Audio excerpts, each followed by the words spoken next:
Live from New York, this is the Harvey Hour. My name is Stephen Harvey. It's great to have you in today on a Friday. As always, I'm joined alongside my dad, Stephen Harvey. How you doing today on this Friday? Good. No football this weekend, except the Pro Bowl, where they'll be playing badminton. The Pro Bowl is such a joke. It's a joke. Why do they even bother? I mean, they're going to play flag football? Wow, I'm excited.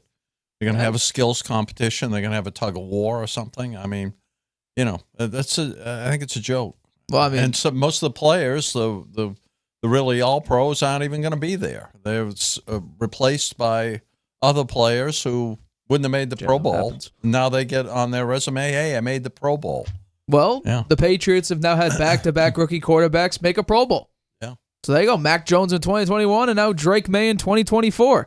And also Russell Wilson has now become a Pro Bowler. Wow. He's a Pro Bowler. Speaking about Russell Wilson, let's dive right into our first topic of today's show, because Art Rooney earlier this week spoke and talked about the future at the quarterbacking position for the Pittsburgh Steelers, and he said this on Monday, and I quote, I think that about Justin Fields and Russell Wilson, quote, I think that they're both capable quarterbacks, and my preference would be to sign one of them. That'll be a priority, and I think that will give us the best opportunity to move forward. Obviously, we'll be looking in the draft as well. We've got a whole quarterback room to fill, so there's jobs open in there. I wouldn't be surprised if we look at the draft as well, either this year or next year. There was a quarterback battle in the offseason between Justin Fields and Russell Wilson. Ultimately, Russell Wilson did win the starting job, but was dealing with a calf injury, which held him out for the first 6 weeks. And the first opportunity for Mike Tomlin to install Russell Wilson, he did in Week 7. I believe it was against the Jets, and he actually had a really, really good game. But a bunch of teams had really good games against the Jets. And he followed it up with another game against the Giants, which they had another good game against the Giants in. So here's the big question for you. Do you think that the Steelers should focus on Justin Fields or Russell Wilson to be, because Art Rooney said that one of these quarterbacks going into the 2025 season, if they do sign one of these quarterbacks, will be the starter for 2025. So which one do you want to see being the starting quarterback for the Steelers, Russell Wilson or Justin Fields? Justin Fields. By a long shot. Got a lot of analysis here, which I'll go through rather quickly here. As I said, it's highly likely either one of them is going to be signed by the Steelers. They both have 1-year deals in 2024. Both they were steals, right? They were over $1 million to have them play for the Steelers, which was a pretty good deal, I thought, particularly for Justin Fields, who had a winning record at 4-2. Wilson, on the other hand, he was 6-5 in the regular season and 6-6 overall. He lost the playoff game. If you look at their stats, it's interesting. You look at Wilson, he had a 63.7% completion percentage, threw for 2,482 yards, 16 TDs, 5 interceptions, a 95.6 passer rating. He had 155 yards rushing. Now you look at Justin Fields, he went 4-2. He had a 65.8% completion percentage, 1,106 yards, 5 TDs, and 1 interception. He ran for 289 yards. He had a 93.3 quarterback rating. Interesting, if you extrapolate, right? Neither one of them played the full season. Justin Fields played 6 games. Wilson played 11 games. If you extrapolate their statistics, if you look at Justin Fields, he would extrapolate to 3,133 yards passing. We'll assume he would still have about a 66% passer rating. He had 5 passing TDs, but he also had 5 rushing TDs. You extrapolate that, that's 28 TDs for the year. It were only 3 interceptions. And the 289 yards turns into 819 yards. He was on pace to have a very good year. A very good year. If the Steelers had stuck with their game plan to run the ball, they brought Arthur Smith in. They were going to emphasize the run. They did that early in the season. They started out 4-2. Then they threw it all away and went with Russell Wilson. You extrapolate his statistics, right? His passing yards would have been 3,800. His TDs, 28, same as Fields. His interceptions would have been more at 8 instead of 5. Would have had 238 yards rushing. The guy's immobile. He also had the calf injury, so he was favoring that probably. So I think Justin Fields, and again, 6 games maybe is a little bit small sample size. Extrapolate that data, he looks great, and he looks really good in the system the Steelers said they wanted to run. Maybe the Steelers should consider drafting a quarterback. I don't think there's much out there, really. The good ones, there's only really 2 great ones, potentially great ones. They might have Jalen Milroe. He might be there, and from Alabama. Quinn Evers from Texas might be there. Jackson Dart from Mississippi. Maybe they should bring back Mason Rudolph, but I don't think he's going to be any better than I know he wouldn't be better than Justin Fields, and I don't know about Russell Wilson. Adam Schechter says the Steelers are interested in re-signing Wilson and would be welcoming back if the sides could hammer out a mutually beneficial deal. And this is where it's going to get tricky for them, because Russell Wilson ain't going to play for $1 million again next year. He's going to want big money, and I would say he's not worth it. He's going to be 36 years old. I think that they both will be hard to do, getting a contract with Russell Wilson, and probably not in the Steelers' best interests for a number of additional reasons that I want to cite here. Wilson only 6-5. He was 6-4 against teams with a winning record. Lost the last 4 games of the season and the playoff game against the Ravens. Pittsburgh brought in, as I mentioned, twice now, Arthur Smith to be the run-first offense, and it worked well with Fields as the starter. They could have won a couple more games, I think, if they had stuck with him. Instead of being 10-7, I think they could have been 12-5, and I'll get into that in a second. Wilson won't re-sign for $1 million. There's unlikely to be interest. There's also likely to be interest from the Raiders, as Pete Carroll, he's hedging his bets. Russell Wilson's expressed interest in staying in Pittsburgh, but he's 36 years old. Carroll's comments, it's so early, and we're just in the middle of trying to find possible pieces. We've not even put them together yet. I can't even say. Free agency hasn't come yet. That's the first competitive opportunity that will occur. Then the draft is coming. We'll have that opportunity. I can't tell you right now. I could guess, but it would be just a guess. So it's he's hedging his bets there. When I look at the data, you look at the games during the year, and the ones that Russell Wilson and Justin Fields played in. In the first 3 games of the season, Fields was undefeated. They beat the Falcons 18-10. They beat the Broncos, who turned out to be a playoff team, 13-6. They beat the Chargers, who turned out to be a playoff game, 20-10. Then he lost to the Colts. I couldn't understand that one. They lost by 3 points.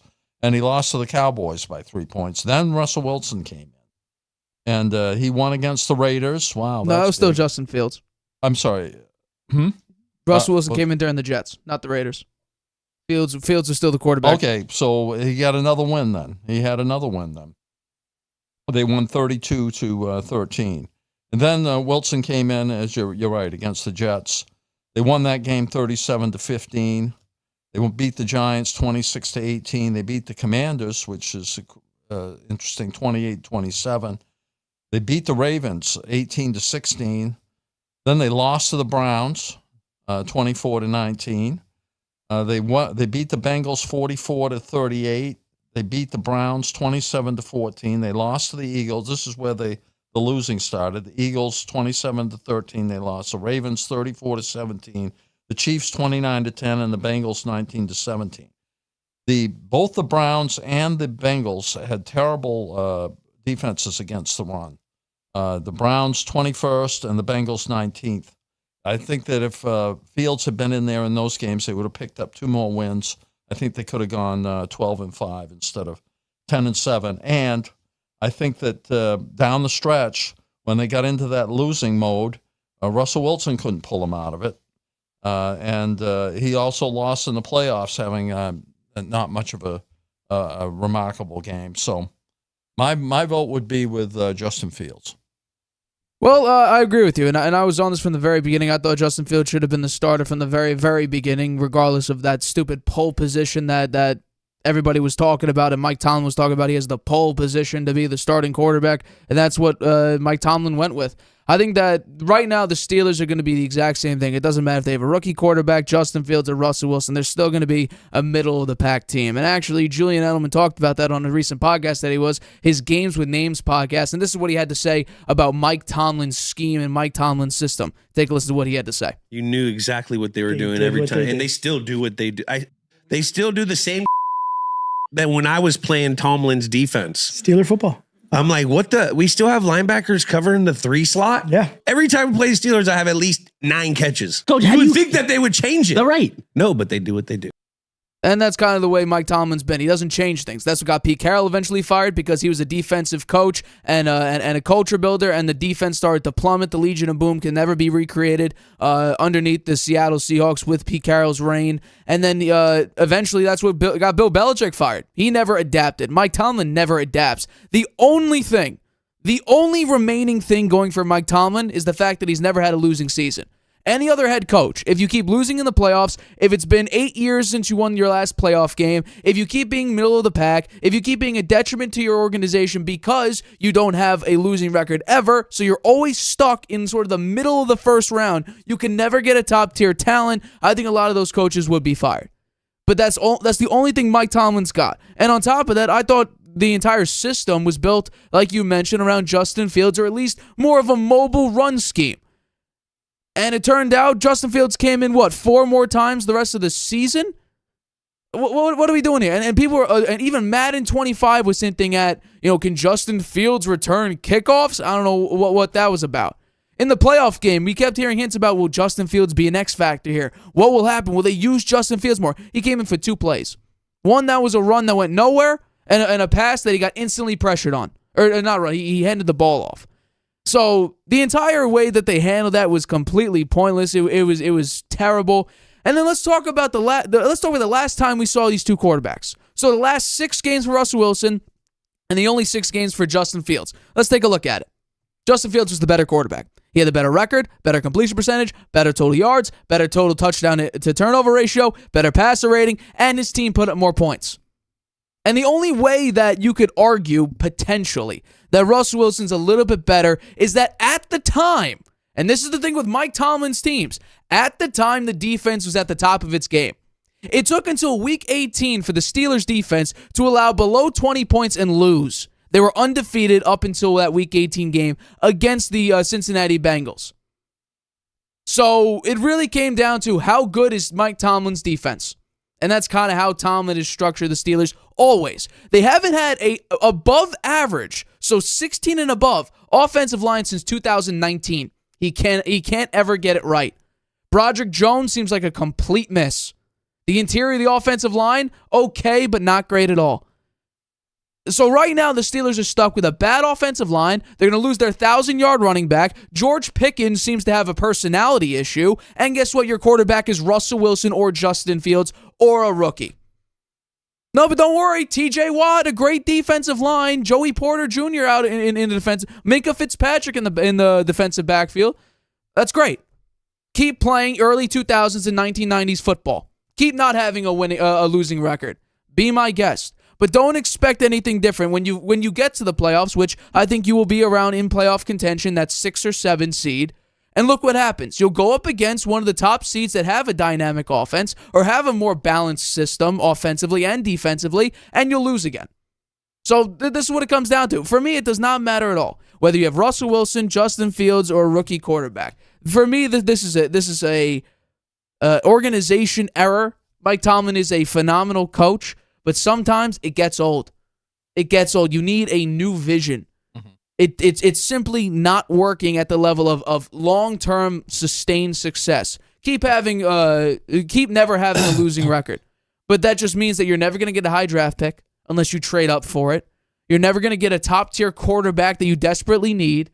The last quarterback that you drafted in the first round was Kenny Pickett, who's currently no longer on your roster anymore.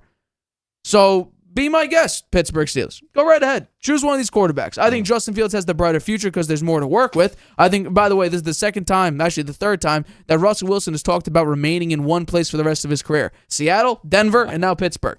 And also, what happened to Russell Wilson's promise when he was with Denver to win 2 Super Bowls in the next 5 years?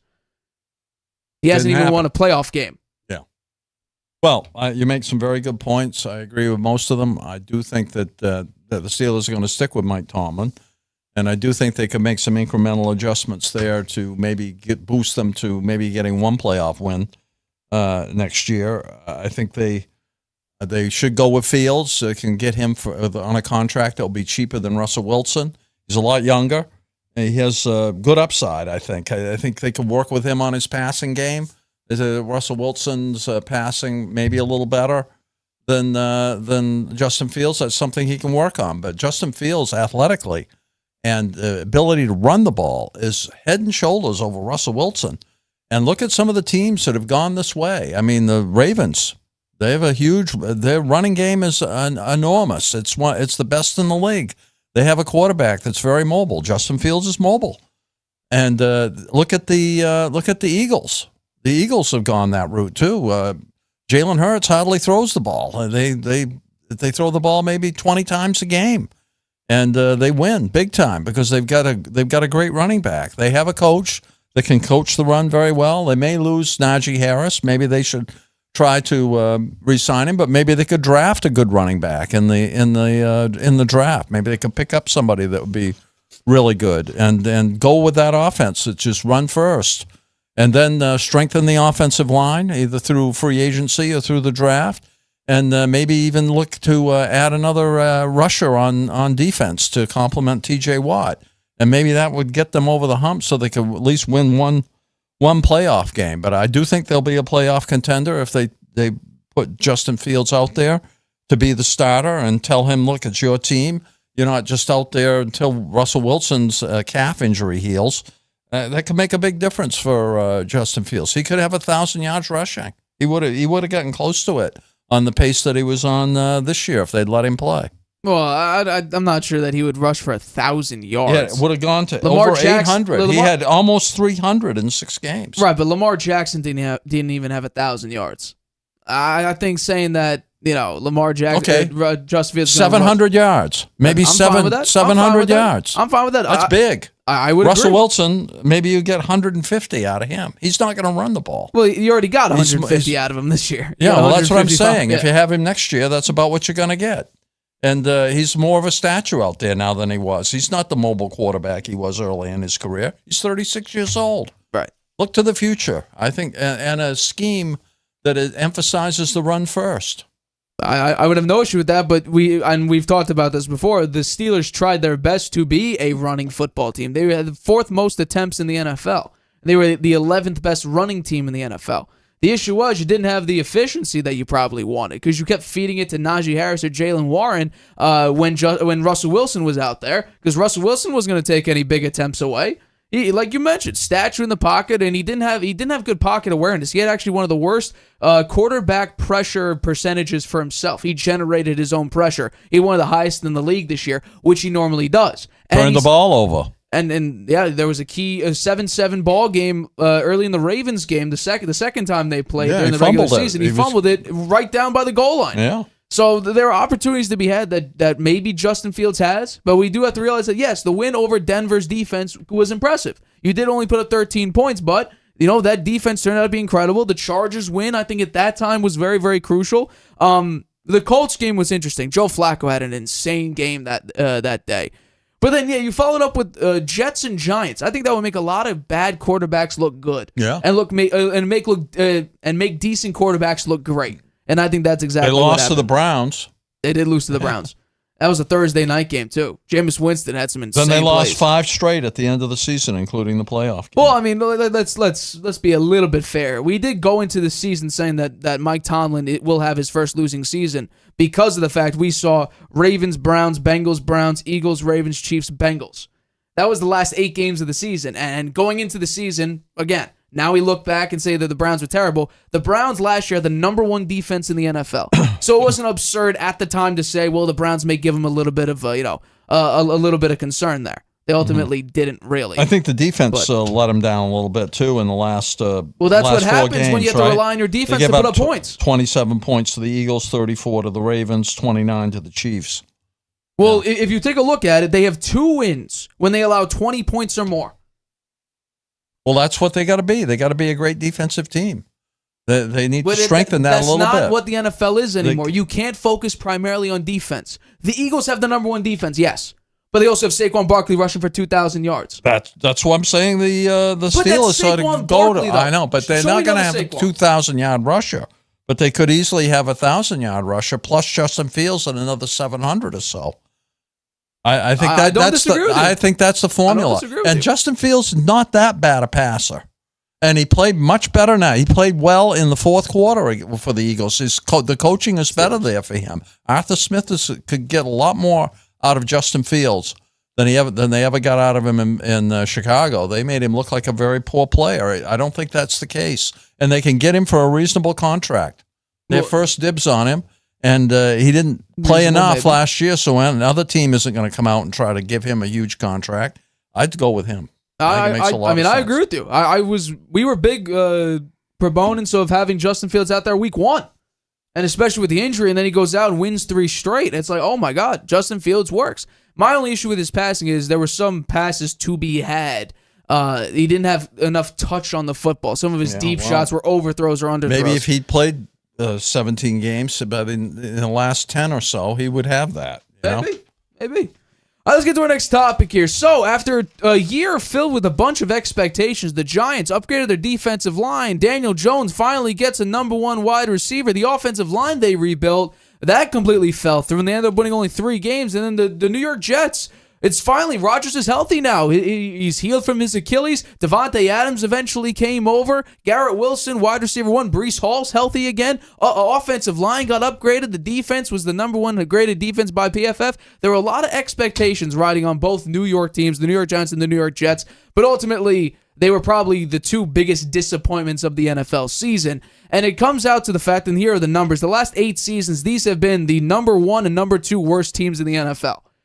And they're some of the biggest markets in the NFL. New York is probably number 1 or number 2 biggest markets. You could say maybe the Dallas Cowboys, but they're so bad. I would say also Los Angeles at this point is also a massive market, or just California in general is a massive market. But it seems like New York keeps coming up short to expectations that they set on themselves and as the fans and the media set on them. So here's my question to you. Based on what we've seen now and the moves that have already been made by both teams, the loss of Daniel Jones for the Giants, the Jets getting a brand new head coach and general manager, and now offensive coordinator as well, which team do you think has the brighter future, the New York Jets or the New York Giants? And one thing I'd add to the good data that you just showed there, in addition to them being the 2 worst teams, we have to watch them on the primetime TV 10 times this year. And they were awful. So, maybe the NFL needs to look at that. Having these 2 teams being primetime teams, it's a big market for sure. But I don't think you're helping your brand much by putting them out there on prime time 10 times during the year when they're 2 of the worst teams in the league. So brighter future, Jets or Giants, it's hard to say actually right now. I think the draft is going to dictate it a little bit. The Giants have the number 3 pick. Will they be able to get either Ward or Sanders? They're the two elite quarterbacks in this draft. I don't think so. I think they'll both be gone by then. I think the Titans are going to take Ward, and I think the Browns are going to take Sanders. So that means the Giants, who the hell are they going to get? They Travis won't Hunter. they'll probably take him, but he's not a quarterback. Correct. And that's what the Giants got to have. They got to have a quarterback. So if the Giants can't get a quarterback, if they do get one of those two, then I give them a little bit of a edge. But there's lots to talk about here. If the Giants, as I said, if they can draft either Ward or Sanders in 2025 draft, I think they have the brighter future. The Jets have a new head coach, Aaron Glenn, and a new GM, Darren Mogi. He was the Broncos assistant GM. He's not really a proven commodity there. The Giants are sticking with Brian Dable and Joe Shane. I've said that was a mistake. I thought that they both should have been let go. The Giants are in a tougher division. They have the Eagles, Commanders, and Dallas. The Jets have the Bills, the Dolphins, and the Pats. The building block players, the Jets have Wilson, their wide receiver. They have Hall, running back, Quincy Williams, Sauce Gardner, and Michael Carter. The Giants, not so many. They've got Neighbors, Andrew Thomas, and Dexter Lawrence. You look at the next tier level, the high-level vets that are really kind of past their prime, the young players who are not quite stars yet, but probably starters or rotational pieces. The Jets have Devontae Adams. I don't know whether he'll be with them. Braylon Allen, he looked pretty good. Elijah Tucker, Will McDonald, Michael Clemens, and Jamian Sherwood. The Giants, Wan'Dale Robinson really has underperformed what they thought he was going to be.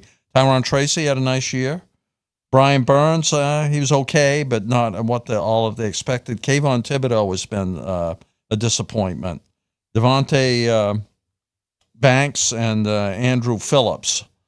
And then the free agents, the Jets, Tyron Smith, Morgan Moses, Hassan Reddick, and DJ Reed.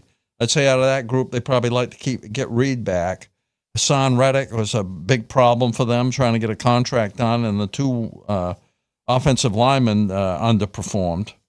The Giants, Slayton is a free agent. I think they should try to get him back. Isaiah Simmons, Aziz Ojulari, and Jason Pinnock. Aaron Rodgers, he's a shell of himself coming off the Achilles tear. I think it'd be bad to bring him back. He was poison in the locker room. Salary cap, the Giants, with getting rid of Daniel Jones, they got over almost $62 million in cap space. The Jets, on the other hand, they only have about $34 million. They cut Rodgers before June, then that costs them another $25 million. They release him after June, then they pick up $9.5 million. If you look at the schedule next year, the record of opponents for the Jets, they're playing teams that won 7 and lost 10, so that's a little bit better. And the Giants, they're winning the records of opponents 10-7, so they got a tougher schedule. I look at the Jets; they've got Bills, Dolphins, Pats, Steelers, Browns, Broncos, Dallas, Falcons, Panthers, Bills, Dolphins, Pats, Ravens, Bengals, Jaguars, Bucks, Saints. I see them winning maybe 5 games. Maybe they beat the Pats once. Maybe they beat the Browns. Maybe they beat the Dolphins. Maybe they beat the Saints. And maybe they beat the Jaguars. The Giants, on the other hand, they get Cowboys, Eagles, Commanders, Green Bay, Vikings, Chiefs, Chargers, 49ers, Cowboys, Eagles, Commanders, Bears, Broncos, Lions, Raiders, Saints, Pats. I see them winning 2 games next year, Nate. I think we said that last year. Maybe they beat the Raiders or the Saints, or maybe they beat the Pats. But I don't think they're going to win more than a couple of games. If the Giants get either Ward or Sanders, they have the brighter future. The schedule is much tougher than the Jets next year. I think they're going to have another terrible season, and I think that they'll be cleaning house and the coaching staff at the end of the season. And for that reason, it's all about the draft. If the elite quarterbacks go to the Giants, I give them the longer term vision of being better for the future. If they don't get it, I see the Giants losing big anyway, either way, and they'll clean house, and maybe the Jets have a little bit of an edge. To be honest, I don't think the draft matters at all, because if you just take a look at base value, the team as it currently stands, the Jets have a better roster than the Giants do, and it's not even that close, to be honest with you. How many of those players are going to be back, though? Well, you just named a couple of the free agents. I think DJ Reed is so fed up with the way the Jets did. He was promised some level of success, and that hasn't come. But I think a bunch of the key pieces that the Jets have right now will stay. The offensive line was a massive disappointment this year. They were expected to be a top 10 offensive line, and they middled out. Rodgers was a complete bust. He looks like 2022 Rodgers when he lost to the Lions to get eliminated from playoff contention. Devontae Adams is probably going to be gone if Rodgers goes. Devontae Adams is going to finally make, probably in my guess, a selfish decision and go to a winner rather than follow a friend like he did with Derek Carr to go to the Las Vegas Raiders, and then he went to the Jets with Aaron Rodgers. I think Adams will finally make a, like I said, selfish decision and go to a winner to sort of ring chase. I think that Rodgers being the assistant GM of the New York Jets was probably one of the Jets' biggest mistakes, because that led to Alan Lazard, who had a massive drop issue in 2023. He led the league in drop percentage. The offensive line was, like I mentioned, terrible the prior year, and this year wasn't great at all, even though people were like, oh my God, there's going to be a top 10 offensive line finally. They fixed the offensive line, and it completely fell through. But when it comes to the Giants, they don't have a running game. Tyrone Tracy is good, but nobody's scheming against their running game. They currently have Drew Lock as their starting quarterback. Their tight end group is one of the worst in the NFL. We could all love a particular player. We could all love Daniel Bellinger, but once again, nobody's fearing Daniel Bellinger. Their wide receiver one, Malik Neighbors, he's a phenomenal wide receiver, but again, it's all about who's your quarterback. Because people were like, now that Daniel Jones has Malik Neighbors, he's actually going to be a good quarterback. And people were saying that they could maybe middle out around 500, and they were 3-14, should have been 2-15 if Drew Lock didn't have one of the best statistical seasons of a quarterback in any game in NFL history. Look at the numbers. He had the highest EPA per play from a quarterback in NFL history against the Colts. But just going baseline value, it's going to be the Jets. And the numbers kind of back this up. I know it's crazy to say, but the only thing that the Jets have done consistently over the last 8 seasons is play very good defense, or the average is middle of the pack defense. But they've had a top 3 defense the past 2 seasons. It's just the offense that's a massive worry. It's the offense that's a massive concern. But don't worry, because the Giants basically have the same issue. They're either dead last or second to last in basically every single category that matters offensively.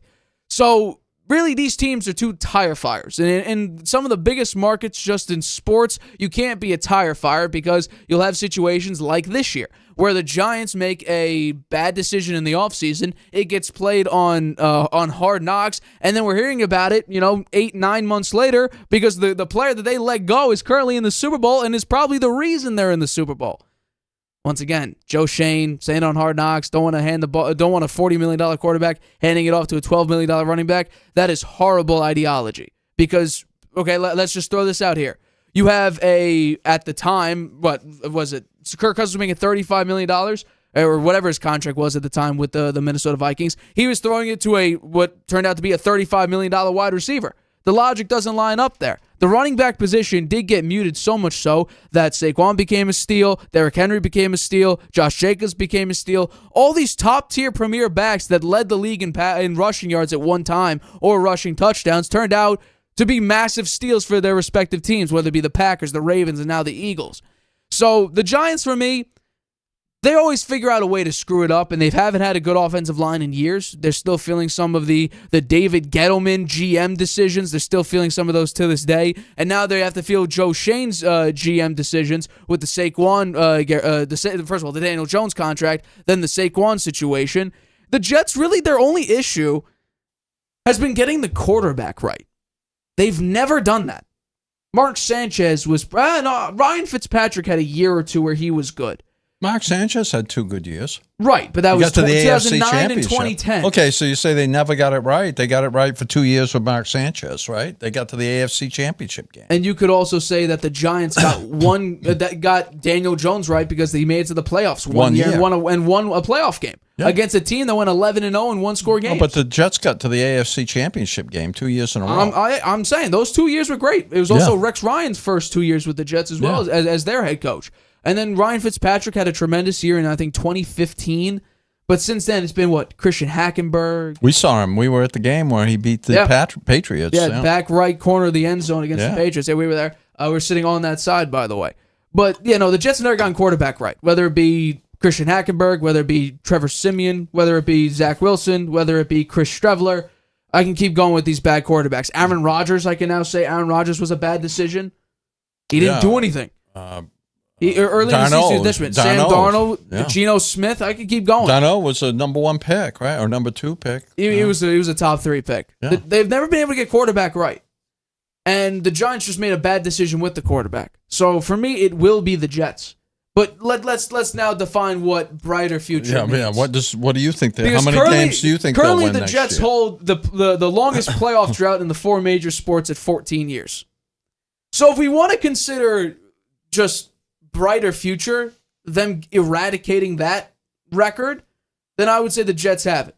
But again, they need to get the quarterback right, which historically they've never been able to do.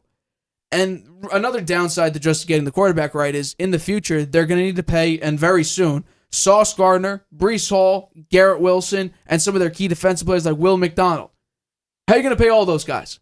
Who do you have to let go? And how detrimental will that be to your team?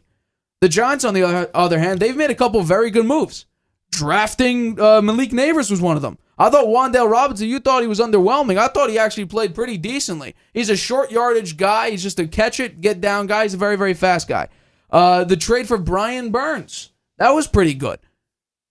Now, defensive back-wise, they were the lowest rated defensive back grouping in the NFL this past season. I can understand why they were just not a good defensive back group. They got torched everywhere. Kayvon Thibodeau was promising, but I agree with you. He's been underwhelming. He's been very underwhelming.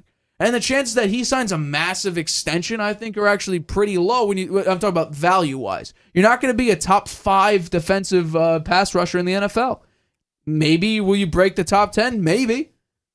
I'm not so sure, though. Well, what do you think the Jets' record will be next year? I can guarantee you they're going to have a better record than the Giants, who have the hardest schedule in the NFL. I think the Giants will be 2-15 next year. Based on the schedule, who do you think that they'll beat? Who? The Jets? No, the Giants. The Giants, I think they have a chance against the Raiders and maybe the Saints. Or maybe the Patriots, too. But I only see them winning 2 games. And here's the thing. I completely agree look at their you. record. Look at the teams they got to play. The Cowboys, I think, will be okay. They're going to be better than the Giants. And the Giants always play the Cowboys lousy. The Eagles are going to wipe them out. The Commanders are going to wipe them out. Green Bay is going to wipe them out. The Vikings are going to be good. The Chiefs will always be good. The Chargers are a playoff. They're going to be a playoff team. The 49ers will be better next year. Then they got to play the Cowboys, Eagles, and Commanders again.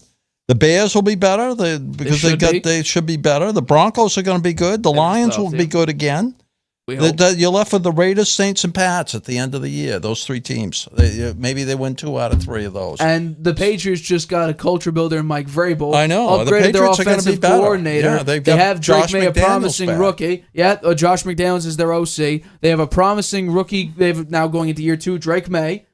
I still think Kendrick Bourne and Demario Douglas, they're still relatively good receivers. Jalen Polk needs to catch a football finally. But I think with Josh McDaniels as their offensive coordinator, they're going to be a lot better on offense. What they need is an offensive line. Now, how many wins do you think the Jets will get? What's their Bills? That's a loss. Dolphins? That's a loss. Pats? I'll split that. Yeah, okay. Steelers? So that's 5-1 or 1-5. Sorry. Oh, just keep going. We'll keep track of your wins. You got 1 win so far. Yeah. Steelers. That's a loss. Browns. That's a win. 2 wins. Broncos. That's a loss. Dallas. That's a loss. Falcons. Michael Penix is the quarterback. I'll give them the win. You give them a win on that. Yeah, 3 wins. 3 wins. Panthers. That's a win. 4 wins. Bills. That's a loss. Dolphins. That's a loss. Pats. I split. So, Okay. so whatever that's a win or loss. loss. Yeah, Ravens, that's a loss. Bengals, That's a loss. Jaguars. That's a win. Okay, now they've got five wins. 5 wins. Bucks, That's a loss. Saints. That's a win. Okay, 6 and 11. 6 and 11. I had them 5 and 12. Once again, level of success for these two teams, because again, let's bring up the numbers one more time. The level of success, Terrible. it says that these are the two worst teams in the NFL. We have to watch them every year in prime time. 10 They're times. New York, they're the last biggest year. market. They're one of the biggest markets in the NFL.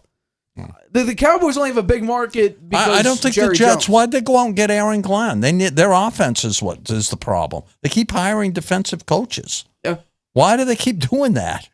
I don't get it. Hey. They need the offense to improve. Aaron Glenn, that's not his strength.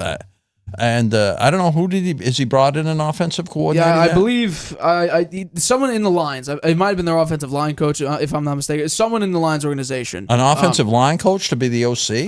I don't know exactly who it is. I have to look at the name again. But he brought someone from the lines over, if I'm not mistaken. So maybe someone in the comments could quote me on that. So someone correct me if they would like. But yeah, no. Aaron Glenn's I think Aaron Glenn will have once again. It's all relative. Because the level of success for the Jets and the Giants is not the same as the Chiefs, Ravens, or Bills. Because the Chiefs, Ravens, and Bills expect at least 10 wins and above, and a playoff appearance, and at least a playoff win. Well, Aaron Glenn started out pretty slow. The Jets just want to make the playoffs. Aaron Glenn and Dan Campbell started out pretty slow in Detroit. 3-13-1 was Dan Campbell's first year. Yeah. So what makes us think that Aaron Glenn is going to be a world beater and turn the Jets around? Quarterback is going to be an issue. We don't know who their quarterback is. Who's their quarterback going to be next year? Right now, it's Aaron Rodgers. And he's open to bringing him back. He's open to bringing him back, huh? No, I don't know. I should say he hasn't turned down the idea of bringing him back. Who else would they get, though? Who else could they get? Maybe they could draft somebody down low, but that's going to turn into They did that with a Zach Jordan Wilson. Travis A Zach Wilson. Maybe they bring back Trevor Siemian. Oh, God. He had a winning record with them. He broke the streak with the Patriots. Yeah. He broke the losing streak that 2 years ago. Yeah. Both these teams are terrible. I think nobody can dispute that. It's just a question of who's fighting for last place. And right now, I believe the Giants do hold last place in the last 8 years. The Jets are 31st in record. And by the way, that's by a half game. So they are literally as close as you could possibly be to being the two worst teams in the NFL. Well, it's bad. It's not only it's terrible. We don't see it getting terrible. much better here at the Harvey Hour. It's going to be another tough year for Giants and Jets fans. We both bought into the Jets hype. Both of us did.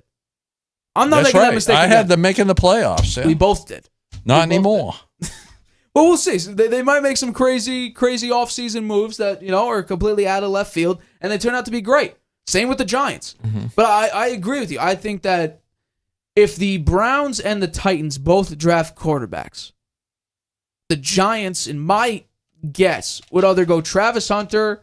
They would go Travis Hunter, probably, because he's just too good of a talent to pass up. And now it relies on who are you going to go get from quarterback? Kirk Cousins? Russell Wilson? Hey, Russell Wilson, by the way, I'm going to throw this out here and see if it sticks. Russell Wilson, before he went over to the Pittsburgh Steelers, met in the airport with the Giants organization. Yeah. But it was a quick conversation because they told Russ that it was Daniel Jones' team and he would be the backup. Now there's an opportunity for Russ to be the starter. Yeah. Now I think Russ would want to go to the Raiders with Pete Carroll first because they mended their fences there. Yeah. But I think that the Giants could be a potential suitor because that was one of the teams that he wanted to go to when he wanted to leave Seattle, was the New York Giants. So there you go. Let's see if Giants fans want Russell Wilson out there. Who knows? I'm going to take a quick break, but coming up, Bill Belichick, according to Pro Football Talk, is very displeased with the Raiders, and most importantly, Tom Brady ended up hiring Pete Carroll to be the head coach of the Las Vegas Raiders. And also, the Saints waited until the 11th hour in the 59th minute to hire their head coach. They are the last team to hire a head coach, and they're stuck with Kellen Moore and a bunch of defensive assistants and other coaches. We'll talk about whether or not the Saints are actually a coveted team for head coaching hires. We'll talk about all that right after this short break. Traveling can be a nightmare. Why? You can't watch your favorite shows abroad. You can't trust public Wi-Fi spots anymore. And when you return, roaming bills kill your vibe. Unless you get a NordVPN and Saley deal. NordVPN will increase your privacy online And Saley, a global eSIM data app, will save you from those unexpected roaming charges. Grab the 2-year NordVPN deal with 76% off and get up to 20 gigabytes Saley eSIM data gift. Whether you're just discovering your voice or taking your show to the next level, you know what the world needs to hear. All you have to do is say it. With Spotify, set up your podcast. Your food podcast. Your mindfulness podcast. Your never thought you'd get this far podcast. And watch those sparks fly. I put a picture of the comment. Drop the episode anywhere people listen. And find out who they're cooking with. Where they're finding inner balance. And why they love your show. You're already a creator. Now you can create, connect, and get paid for your passion with one single free tool. Spotify for podcasters. Talk where the world listens. Welcome back to the Harvey Hour. My name is Stephen Harvey. It's great to have you in today on a Friday. As always, I'm joined alongside my dad, Stephen Harvey. Let's get into our next topic of tonight's show. So, on Thursday, NFL insider Mike Florio of Pro Football Talk shared how Belichick allegedly feels about not being seriously considered for the Raiders opening and the Raiders ultimately ending up hiring Pete Carroll. And this is what Florio had to say. Quote, "The talk in league circles is that Belichick wasn't pleased, to say the least, that the Brady's Raiders went with Carroll. Belichick can never say that because it conflicts with the narrative that he's always been all in with UNC, despite the fact that he delayed signing his contract until last week, and notwithstanding the fact that the signed contract lets him walk away for $10 million for 4 more months and $1 million thereafter. So after June 1st, I believe, it's a $1 million buyout, which then everybody, as soon as that went into writing, even before we actually signed it, people were like, could Belichick just be doing this to get another head coaching opportunity in the NFL? So this is what it looks like. According to Mike Florio, people in league circles, that Belichick is not pleased with Tom Brady and the Las Vegas Raiders hiring Pete Carroll to be their head coach. So you're a big fan of Bill Belichick. You think age doesn't matter, and now with the Raiders hiring 73 going on 74-year-old Pete Carroll, you're kind of right, because at least the Raiders were able to take that risk. So I want to know, what was your reaction to what this report said about Bill Belichick being displeased with the Raiders hiring? I can understand it. I understand perfectly why he's upset. It makes it look like Tom Brady threw him under the bus. I think if you're willing to hire a coach in his mid-70s, why not go with Bill Belichick? He's a young 70. He's under 75. Pete Carroll's going to be 74 next year. Pete Carroll doesn't have the resume of Bill Belichick. He's won 1 Super Bowl. And by the way, he got beat by Bill Belichick in a Super Bowl on a play that he was a boneheaded play. He never should have called it. Should have handed it off to Marshawn Lynch. Probably would have beaten Bill Belichick in the Super Bowl, but he didn't. Bill Belichick won that game. Bill Belichick has 6 Super Bowls. Bill Belichick is one of the winningest coaches in all time NFL history. He's number 2 right now. He only needs a handful of wins, a couple handfuls of wins to be number 1. He would like to get that. Why not give him an opportunity? If you're willing to hire an old coach, why not go with Bill Belichick? I say the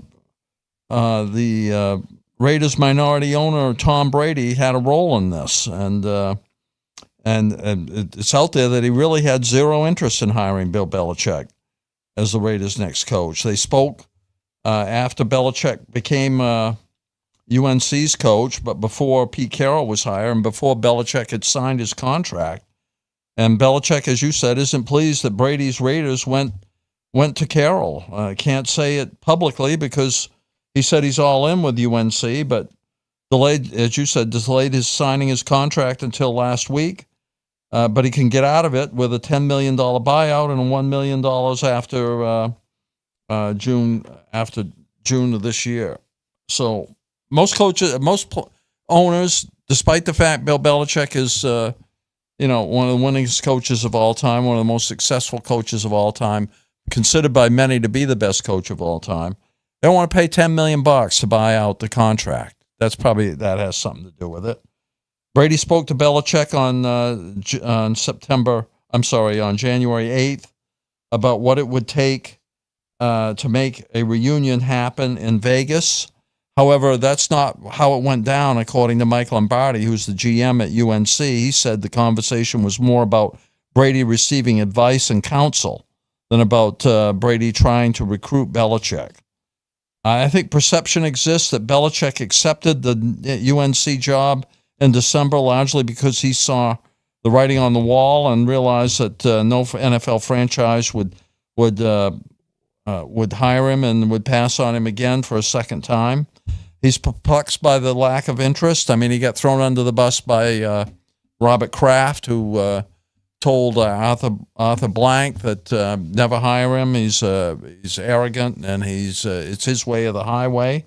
Maybe some truth to that.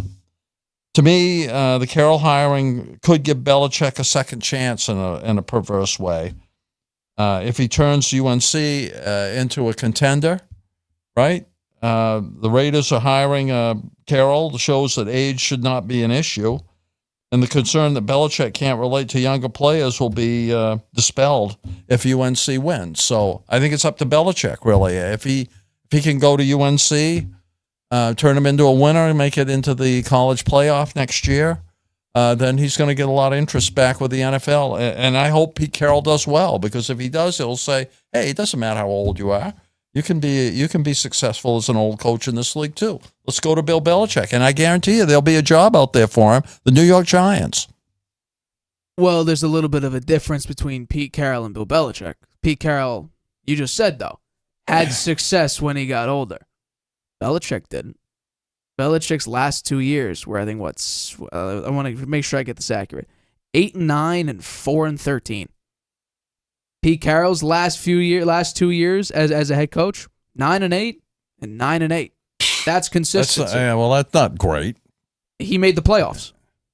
Both years? I don't think so. The first year. Yeah. The first year. And we have to remember that the offensive line at that time, that was when their offensive line was going up against the Los Angeles Rams, if I'm not mistaken. And Russ, as soon as he snapped the ball, was running in one of the directions. It looked like the 2020 Super Bowl with the Bucks and the Chiefs. But I've said this before, and I'll say it again.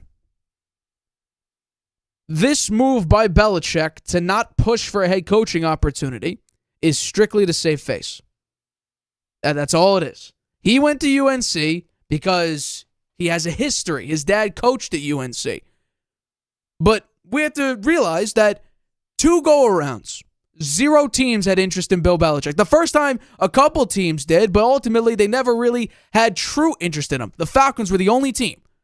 I think there were 7 other teams that had coaching opportunities that decided not to even interview Bill Belichick, call him up, gauge interest on whether or not Belichick wants to coach him.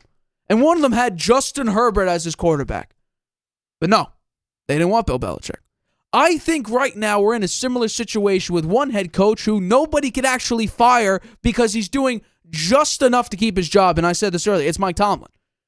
Bill Belichick is what Mike Tomlin ultimately will be. A coach that maybe no one wants to hire because he's never really had long-term massive success. Because, yes, Belichick got to a playoff game with Mac Jones in 2021. But it didn't matter. They got blown out. They allowed 45 points in that game to Josh Allen. They didn't even allow him to punt a single time. And Belichick's career not as a defensive coordinator, because he was a tremendous defensive coordinator, won 2 Super Bowls as the DC with the Giants, but as a head coach in the NFL is tied to one player, Tom Brady. That's his entire coaching career with the Patriots is tied to one singular player. Because if you look at the record, Belichick without Brady is 78 and 89. Belichick without Brady is 78 and 89. Brady without Belichick is 32 and 18 and 1 Super Bowl win. Belichick has 1 playoff appearance and no wins. Brady made the playoffs in every single season with the Buccaneers and made decent playoff runs, very deep playoff runs, in 2 out of those 3 years. Belichick's career is tied with one particular player. He has a tremendous record with Brady, and 95% of his wins are with Brady. It's just the other 5%. You think Tom Brady threw Belichick under the bus? Not at all. You think that if Tom Brady went to Davis and pounded his fist on the table, said, "We got to bring Bill Belichick in here," You need to $10 million is nothing. I'm sure Davis would do getting it. the winningest I'm sure coach Davis in would do the it. You think Davis would do Absolutely. it? So Brady threw him under the bus. Just because Brady didn't pound his fist against him. Yeah, why wouldn't he do that for Bill Belichick? He said that Bill Because Belichick's Belichick coming is off the a only 4-13 coach he really would season. ever want to play for. He said Bill Well, Belichick Brady is the ain't greatest coach ever. Brady's so not playing. Brady is kind of talking out of two sides of his mouth here. How come he didn't pound his fist on the table for Bill Belichick? Because first of all, he only has a 10% stake in the Raiders. Now, I think He's Tom Brady. I understand. I was just about to get to that. But Belichick, his success is tied to Brady as a player, not as a person. Yeah. Brady said that he would never want to play for. He only wants to play with Belichick. Well, I don't think he played with you know Bruce what? Arians and Todd Bowles. If the Giants, if the Patriots had the Giants teams during Bill Belichick's reign at the Patriots, you think Tom Brady would have won 6 Super Bowls? Or they had the Jets defense. Maybe not 6. The Jets defense. Any other defense in the league, you pick one. Do you think that the Patriots would have won 6 Super Bowls? I don't think so. They won 3 with bottom third defenses. So how about this? Brady would have won 3. Because he did win with bottom 3 defenses. Bottom third of the league defenses. Yeah. And here's the difference. Belichick tried to recreate what he did with Tom Brady with Cam Newton, Mac Jones 3 times. Letting the talent be what the talent is and let the quarterback and the defense do whatever he can do. Brady could do that. Brady's throwing to Chris Hogan, Danny Amendola, Julian Edelman, Brandon Julian LaFell. Edelman was a very good wide receiver. He would not be a wide receiver 1 on any other Super Bowl winning team in his entire career. Randy Moss was with the team. He never won with Randy Moss. Never won. They got to 2 Super Bowls. Never, not the second one. Oh, first they got to only one Super Bowl. But they never won. They won when Brady had below average talent in his entire. Now, Gronk. The year that they didn't win with Randy Moss, they went undefeated. They had 18-0 before they got to the Super Bowl. And lost to a 9-7 Giants team with Eli Manning going along for the ride. Letting Eli Manning blame Asante Samuel, the 3rd and 5 right, or the 2nd and 5 right before the helmet catch. It should have been an interception, game over. Instead, it went through his hands. That's right. What about Bill Belichick? It's not Bill Belichick's fault. 2017, Malcolm Butler. That's still a mystery that, according to Robert Kraft, only Belichick knows what happened. And Belichick's whole mantra was he's going to do whatever is best for the team. Benching a guy who played 98% of the defensive snaps for your team for literally a reason nobody knows. Not Malcolm Butler, not the owner of the Patriots, not the best player in team, Tom Brady, not the defensive coordinator, not any of the defensive coaches. Nobody knew besides Bill Belichick. And that will never see the light of day, most likely. Who knows what happened? Who knows why? Okay. Overall, I think that the Raiders picking a coach that had a lot of experience, Pete Carroll, Bill Belichick, whatever, I think it was the right thing to do. I think betting on I like the Pete Carroll decision. Betting on the young guy that had never been a head coach but has been a good OC or a good DC who could help a quarterback or whatever. In that division, that's not the right thing to do. Correct. You're going to a division where the coaches have won Super Bowls or they've won national championships in college. And Pete Carroll has won a Super Bowl. So I think if it wasn't going to be Belichick, I think Carroll is a good choice. But I do think Tom Brady threw Belichick under the bus. He could have got him that job. I think he really could have. Well, he could have got him that job. You would have to have had the buyout. Belichick said repeatedly that he's committed to UNC, even though at the time he never signed the contract for UNC yet. But I think that if you're saying that if Brady's throwing him under the bus, not for saying that Belichick can't coach, but for strictly not going to Mark Davis and saying, hey, we have to sign Bill Belichick. We have to buy him out for $10 million. I wouldn't say that's throwing him under the bus. I would say that's making a business decision. Pete Carroll was an advisor. Last time we saw him, he let Russ cook, and Russ burnt the kitchen down. I would say that that's more of a just, we have this quarterback, we're gonna let him do what people say he should do and just let him cook. At least in this case, the offensive situation, that's the big issue there. But here's the thing, you wouldn't be able to get spy tech if Belichick was your head coach. He would be the GM. He would want the control. I'm actually a little bit surprised that Pete Carroll is going to work with a GM because he ran the show over in Seattle. Yeah. So I'm a little bit surprised by that. And we already know the Buccaneers, they pick up a lot of really, really good talent. McMillan this season, Bucky Irving this season. I'm sure that Pete Carroll said, you know what, I don't need to be the I think GM. that was a smart idea. He's 74 years old. He hasn't got a lot of leverage. Bill Belichick might have done the same thing. I don't know, because if he got a chance, he never got an interview. He only had a discussion with Tom Brady about it. Right. Who knows what they said? Bill Belichick might have said, you know what, I'm interested. I would love to be the head coach of the Raiders. I think I can bring you a winner. According to Belichick's general manager, it was just about advice and counsel. That's what Brady sought. But what did Belichick say to him? What did Belichick say? I'm sure Did it was Belichick say, pleasantries. I'm interested? We don't know. Well, I think that it was a lot of pleasantries probably for both. And Brady even said that there's no animosity between the two. And like you've mentioned earlier. I don't know about that. He said it on the herd earlier this week. Well, maybe on Brady's side of the fence, but I don't know about Bill Belichick. Well, we already know Belichick has an issue with Brady because in 2010, Brady was fearful for his job, and they just put up one of the best offenses in history. 2017, every he drafted player Jimmy should be Garoppolo and wanted to trade him. In 2014, they drafted him. A great coach 2017. makes every player fearful for his job. Yeah, that's the nature of the NFL. You got to be. You think Patrick Mahomes fears for his job with Andy Reid? You think Bo Nix fears for his job with Sean Payton? You think Josh Allen fears for his job under Sean McDermott? You think Lamar Jackson fears for his job under John Harbaugh? Maybe they should. Why though? Those are all very successful franchises so play far. Better. It makes them. I just listed you some of the best quarterbacks of this past year. Bo Nix as a rookie made the playoffs. Lamar Jackson might win his third MVP. Josh Allen is consistently, I think, an underrated quarterback. Patrick Mahomes is the greatest quarterback since sliced bread, basically, at this point. And that's what people say. People say that, crown him already. I still don't, because, again, it took Brady to win 5 to even be considered at Joe Montana's level. Bill Belichick won 6 Super Bowls. Correct. So did Tom Brady. Yeah. But Tom Brady won 7. Correct. So if you talk about all-time wins. How many other head coaches have won 6 Super Bowls? I think 1. Right now, 0. Oh, other head coaches. Yeah, other head coaches. No other head coaches won 6 other Super Bowls. franchises, I think the Dallas is it the Cowboys or is it the Steelers? Eons ago. I mean, look, the way years. the way the league works with the players and everything and the free agency and all of that. He won 6 Super Bowls in a very different model that no other coach has been able to replicate. Now, maybe Andy Reid will get there. We'll see. We're seeing 5 Super Bowl appearances in 6 years. Yeah, well, we'll see if he can keep it up.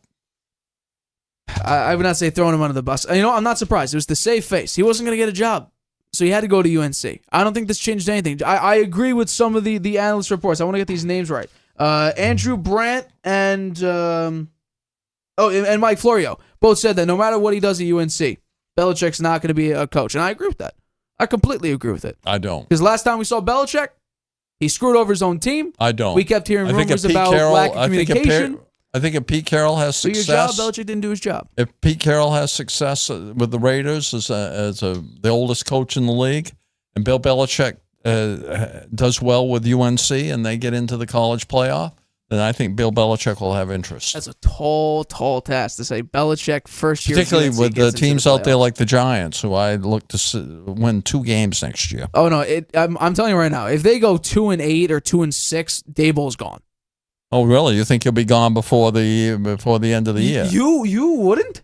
If they're that bad? I think the only thing that could prevent that is the Giants have a history now of firing coaches after 2 years. And they said they wanted to give this coaching staff a break and see if that would help. So right. I don't think that will happen. All right, let's get to our final topic of today's show, which is the New Orleans Saints coaching search. So right now, Kellen Moore is among one of the 3 remaining coaches to be considered for the head coaching job. Now he is the top candidate, along with, I want to make sure I get this correct, the Dolphins defense coordinator Anthony Weaver and Giants assistant head coach and offense coordinator Mike Kafka, who did not call plays this past season. Rizzi. Brian Daboll called plays. Rizzi also was as well. And right now what we're hearing is that on Monday, Saints reporter Nick Underhill said that New Orleans team officials had flown to Philadelphia to interview Kellen Moore when they absolutely crushed the Commanders 55-23. Now, they'll if it is Kellen Moore, they'll need to sign him after the Eagles are the win or lose the Super Bowl. Mike McCarthy is one of the latest names to pull his name out of the running for the head coaching job with the Saints, along with Joe Brady and Cliff Kingsbury. Both coordinators opted to return back to their respective teams. So right now it's really Kellen Moore, and I'm gonna be honest, that's probably about it. He's the favorite by far. The Saints, not a great team. As of late, not a great franchise. So my question to you is, do you think that the Saints should be considered a more coveted job amongst coaches around the league? Well, there's only 32 jobs out there. So I do think that any opportunity to be a head coach in the NFL should be, most people would covet. So I think the Saints, they're last in line here. They're the only team without a head coach. They've been left at the altar here several times now. There's still Rizzi, who was their interim coach, who did pretty well with Derek Carr playing. He had a winning record with him. That's more than you could say for Dennis Allen. And Mike Kafka, I don't know why you'd want the Giants' offensive coordinator as your head coach. Dolphins, Anthony Weaver, he's a defensive coach. The Dolphins' defense has never been that good. So I don't know why those guys are considered finalists here.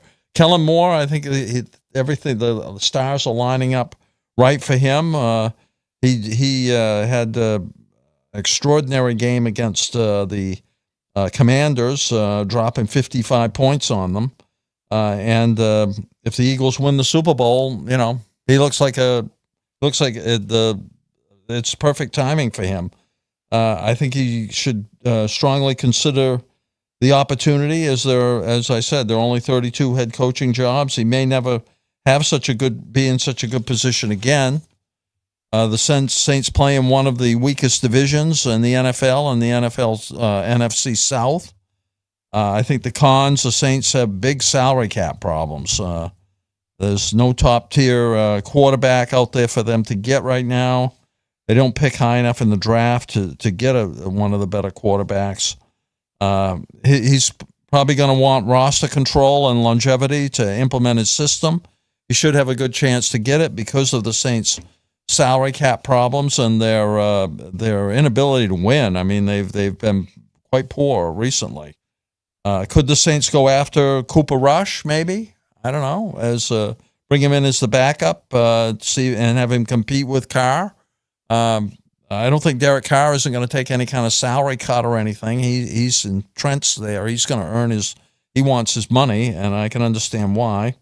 And maybe that's a long shot, but I think Cooper Rush could probably be had. He'd probably like to go to the Saints and play for Kellen Moore. McCarthy, he's sorting things out for a year, just the way he did when he left Green Bay. He interviewed for a couple of jobs and then say, I'm going to sit for a year, and I'm sure he'll have a good chance for another big job next year. Cliff Kingsbury, I'm not so sure. I guess he wants to stay with Jaden Daniels. I can understand why he might want to do that. So I'd say it's Kellen Moore's job to turn down. I think he's going to have it locked up, even if the Eagles don't win the Super Bowl. I would say that Kellen Moore is really the only option because, again, I agree with you. Giants coordinators and coaches generally don't pan out very well. And Mike Kafka not calling plays this past season, instead opting for Brian Daboll to basically allow himself to call plays, didn't turn out so hot. So I think Kellen Moore is really the only option.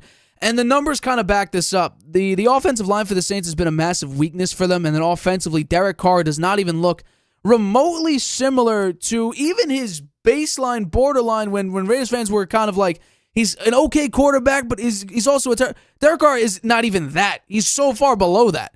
He's also getting his own players injured with hospital balls. I think Kellen Moore can help out with that. And the numbers kind of back this up. So Kellen Moore's offensive ranks when his quarterback stays healthy basically the entire season, or his starting quarterback doesn't get hurt for large portions of the season. These are the numbers.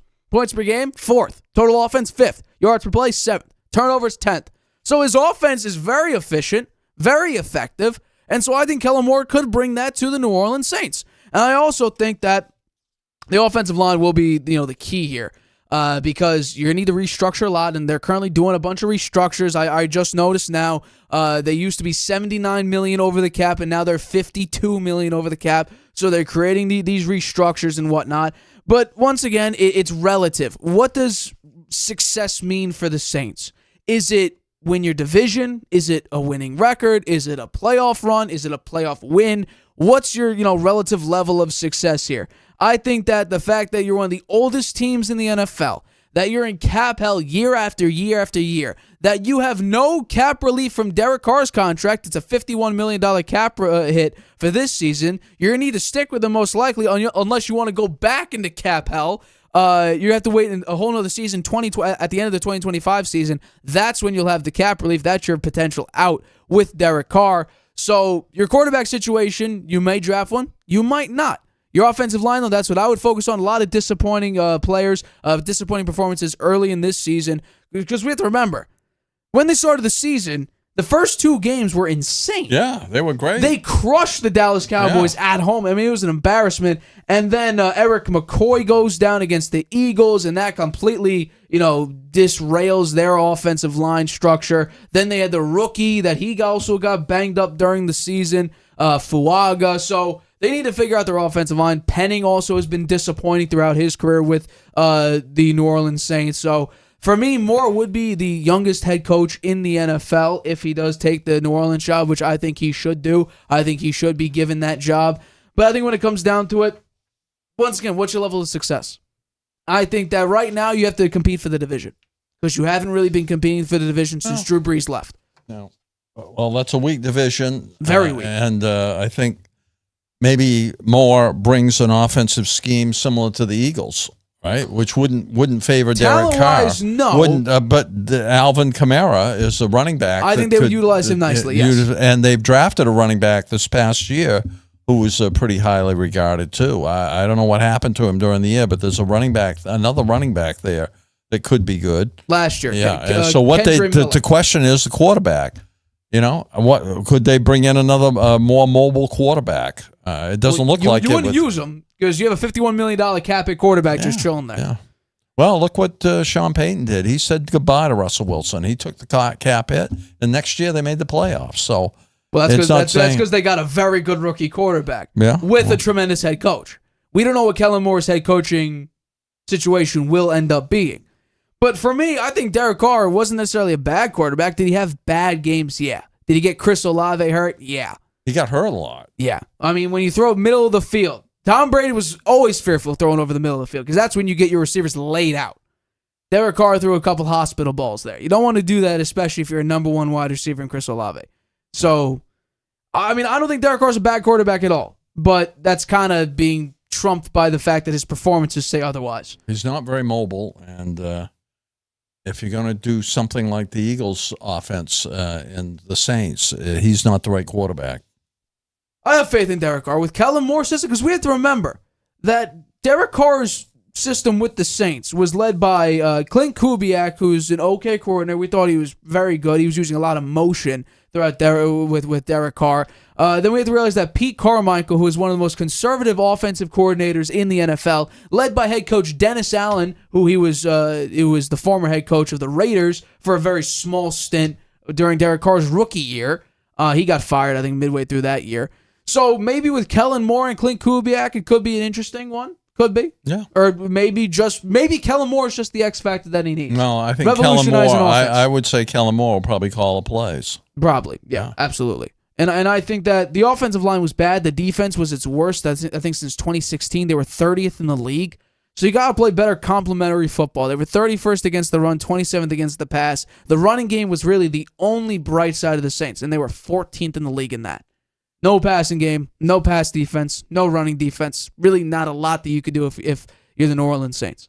And especially when you have to deal with Spencer Rattler or Jake Haener out there, it's not a pretty sight. No. Because, by the way, Spencer Rattler and Jake Haener went 0-7. At least Derek Carr put up 5 wins. Yeah. He went 500. You can't say that about the backup, so. They may regret not picking Rizzi. Because Rizzi had success when Carr was healthy. So, I don't know. This could be another Rich Bisaccia situation where you regret not picking the interim coach, but we'll have to wait and see. I think Kellen Moore's going to get the job. He's a big name. The Eagles having a fantastic season. He dropped 55 points on the Commanders. They win the Super Bowl. The guy's in. He's got it. He can name his dollar. and I'm probably going to mention this, when we make our Super Bowl picks in the upcoming weeks, is I'm actually a little bit nervous for the Eagles because there are reports out there that Kellen Moore is building his coaching staff. There's a Super Bowl to be played right now. You have to go up against a Chiefs team that's going for a three-peat. Screw your coaching staff for right now. Because guess what? All the top-tier candidates are already gone. Yeah, they're over on other organizations, other franchises with other head coaches. You're right now dealing with a couple pieces maybe within the Eagles organization. You're dealing with kind of the other scraps that no other team really wants. So building your coaching staff now. You heard that's what he's doing. That's a rumor out there that I saw right before the show. Well, that's a bad idea for right Kellen Moore. Poaching The people best thing right now Kellen to Moore join can his do coaching is staff. focus on his job and win that game against the Chiefs. Right. That is what it. Instead of And his I future want you job. to do that. I don't want the Chiefs to win that game. Again, unless you're a Giants fan or a Chiefs fan, I don't know many people who are voting or rooting for the Chiefs. Unless you're a Chiefs and Giants fan. Unless you just want to see Saquon win a Super Bowl and then you're just rooting for Saquon. But Giants hate the Eagles. I'm sure Cowboys fans hate the Eagles. I think many Giants fans would love to see Saquon Barkley win the Super Bowl. But it's the Eagles. Eagles have probably, and even some players say this, I know, Eagles have the worst Eagles, fan base in NFL history. Yeah. Again, I saw some things after the Commanders game that was I'm rooting for the sickening. Eagles. Once again, America is. Although, I'm not giving out my pick yet, but I may do a similar thing that I did in the AFC Championship game. Yeah. Where I want one team to win, but I picked the other team to win. Yeah, well. Who knows? I'll need to do some all-22 film breakdown, do some research, get into the advanced statistics and analytics and see who my pick will be. But that's for, a week away, 2 weeks away from now when we break that down during Super Bowl week.